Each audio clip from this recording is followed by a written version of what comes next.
Ani pagluto sa lumayagan guys, inani kuhaan sa nimog sabaw, imuha ni siyang pagnon kani nya kuhaan nimo haono nimo. Atong gikuhaan og sabaw kay aron nagluto ani imo na ning gisalon. Naon ni siya pagluto sa lumayagan para dili matinuwa ang imuhang lumayagan ba. Kay giyabo man to ang tubig ato na pumpulihan og mantika kay ato nga ni siyang gisalo na sa balik. Karon nainit naman ang mantika, maato na tong lamas ni atong ilunod. Kay aron isunod nato ang kaning siyang lumayagan nga nukod.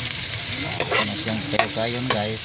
Pero karon naluto naman ang lamas, dili na to dugayon kini na pong pusit nga lumayagan atong ilunod. Ana ni siya pagluto guys.